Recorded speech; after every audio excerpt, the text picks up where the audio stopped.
7 fakta menarik rumah khas Minangkabau atau biasa disebut dengan rumah gadang.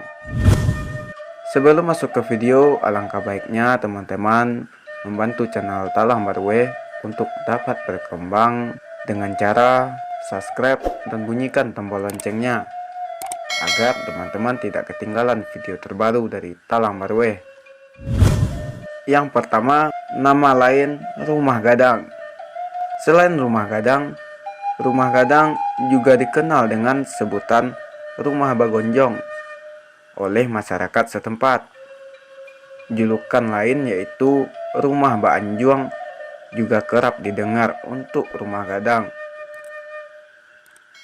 Jadi, semua ini adalah nama yang sama untuk merujuk pada rumah tradisional adat Minangkabau di Sumatera Barat.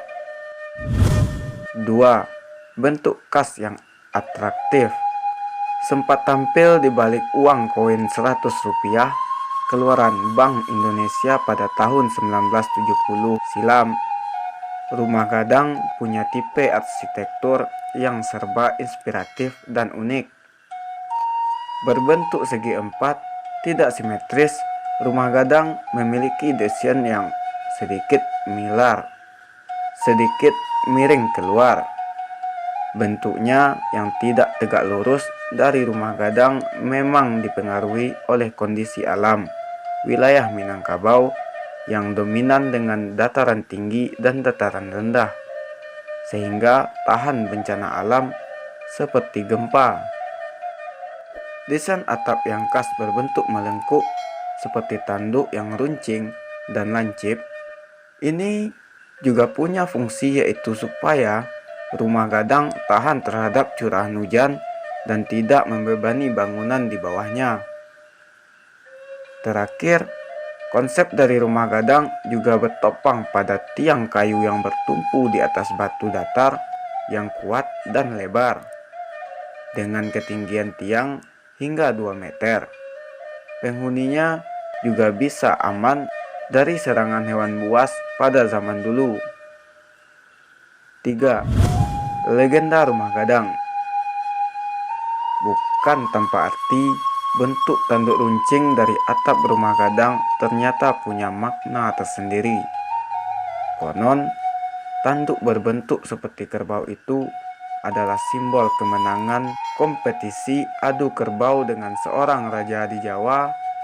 Peristiwa yang bersejarah ini lalu digambarkan sebagai kejayaan warna Minangkabau pada saat itu. Versi lain dari asal-muasal tanduk atap rumah gadang adalah terinspirasi dari bentuk kapal bernama Lancang yang melintas Sungai Kampar. Setelah tiba di muara, kapal tersebut diangkat ke dataran dan diberikan atap menggunakan tiang layar yang diangkat dengan tali. Karena bebannya yang berat, tiang tersebut menjadi miring atau melengkung, menyerupai gonjong bagian lancip di atap. Akhirnya, kapal tersebut berfungsi menjadi rumah gadang yang nyaman ditinggali dan hadir kian banyak untuk masyarakat Minangkabau. 4. Hanya di kawasan sakral. Tidak seluruh wilayah di Sumatera Barat memiliki rumah gadang. Pasalnya, rumah gadang hanya boleh dibangun di kawasan yang memiliki status nagari. Nagari ini sendiri berarti desa yang sudah menurut pada pembagian administratif sesuai dengan batas wilayah dan kewenangannya. Begitu juga pada kawasan yang disebut dengan rantau. Rumah adat ini juga dahulunya tidak ada yang didirikan oleh para perantau Minangkabau. 5. Ketentuan matrilineal rumah gadang. Rumah gadang menganut sistem matrilineal atau dominasi oleh wanita pada ketentuan dan aturan yang mengikat pada sebuah rumah gadang. Jumlah kamar rumah gadang ditentukan dari banyaknya jumlah perempuan yang menghuninya. Setiap wanita yang sudah menikah akan memiliki kamar sendiri untuk ditempati, sedangkan para gadis akan disatukan dalam sebuah kamar tidur pada ujung dari rumah gadang. Untuk wanita lanjut usia dan anak-anak akan tidur di kamar yang berdekatan dengan dapur. Rumah gadang sering menjadi warisan turun-menurun dari kepala keluarga wanita kepada generasi penerus wanita berikutnya, sesuai dengan adat Minangkabau yang berlaku. 6. Pembagian ruang rumah gadang. Ingin tahu apa saja ruang di dalam sebuah rumah gadang? Rumah gadang terbagi atas lanjar dan ruang lepas. Cara pembagian ini ditentukan dari arah banjar tiang, yaitu tiang yang berbanjar dari depan ke belakang menandakan lanjar, sedangkan tiang dari kiri ke kanan menunjukkan ruang.